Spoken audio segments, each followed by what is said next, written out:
de una propuesta que hizo el mismo Tribunal Supremo Electoral, y ahí vendría la quinta, en el que las universidades y los partidos podrían hacer una auditoría al padrón electoral, y en esta nota se le ha pedido que se junte y se haga un entrecruzamiento entre la base de datos del CERESI, del CEGIP y del padrón electoral. Hasta ahora no hay nada, entonces nos están llevando a elecciones judiciales con un padrón sobre el cual penden muchas dudas, y en ningún momento el Tribunal Supremo Electoral tuvo la voluntad política de autorizar una auditoría, ya sea externa o por mérito propio. O sea que por lo que vemos, iremos con ese padrón de dudosa legalidad, con muchas irregularidades del 2019 con las que se llevó a efecto las elecciones y se denunció fraude, aunque después quisieron limpiar. Le pongo un ejemplo. Yo tengo una hija que está hace aproximadamente 8 años fuera del país, está en México, pero en las últimas elecciones resulta que aparece votando. Me dice, ¿cómo es posible, papá, que yo pueda sufragar estando fuera? Ese tipo de hechos aparecen a simple vista, a simple detalle. La pregunta es, ¿por qué hay tanta resistencia? ¿No hay plata? Tan difícil es hacer una auditoría en un tema tan importante que es la garantía, ¿no es cierto?, para un proceso, para un país, un proceso democrático como el que estamos hablando, Manuel. Sí, hablaron de 44 millones de dólares, hablaron de 60 millones de dólares. En la primera propuesta que hizo el CONADE el 2020, cuando solicitamos una auditoría ciudadana independiente, nosotros íbamos a correr con esos gastos. Bueno, el CONADE no tiene dinero, pero sí va a hacer una campaña nacional e internacional para recabar esos fondos y poder hacer por cuenta de una institución independiente. Estuvimos hablando con algunas organizaciones que habían hecho auditorías en otros países. Todo eso se frustró y el responsable principal fue Salvador Romero.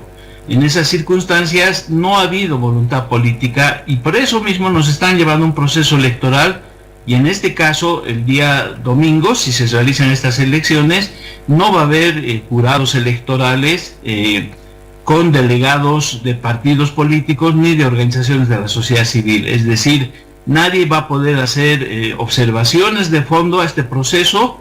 Las elecciones se van a desarrollar, podríamos decir, a las malas, sin mecanismos de verificación, de control social, y sin que pueda existir delegados de la sociedad civil que puedan hacer observaciones y estas puedan luego ser objeto de verificación por los tribunales departamentales electorales. Así nos están llevando a estas elecciones.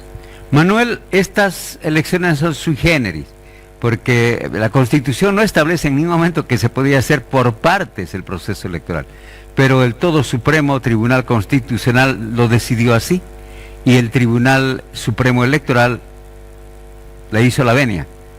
¿Cuán legítimas son, al margen de legal, porque no siempre lo legal es legítimo, querido Manuel? No, son ilegales estas elecciones, la legitimidad nunca ha habido, porque se está violando varios artículos de la Constitución. Este proceso electoral va a vulnerar el 182 de la Constitución, el 183, el 187, el 188, el 194, el 198 y el 200. ¿Qué dicen de manera resumida esos artículos de la Constitución? Que los magistrados duran en sus cargos 6 años y que no pueden repostularse. Ha fenecido el mandato de todos los magistrados en diciembre del 2023. Hay un grupo de magistrados que se han autoprorrogados y eso es ilegal. Se señala que los magistrados en funciones, o sea que tienen fuero constitucional, duran 6 años y que deben ser electos por voto popular.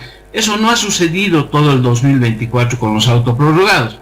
Se está convocando a una elección fraccionada. Ahí hay otra ilegalidad.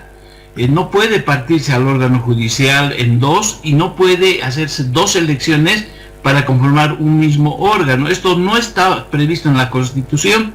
Esto es un invento para que se sigan autoprorrogando.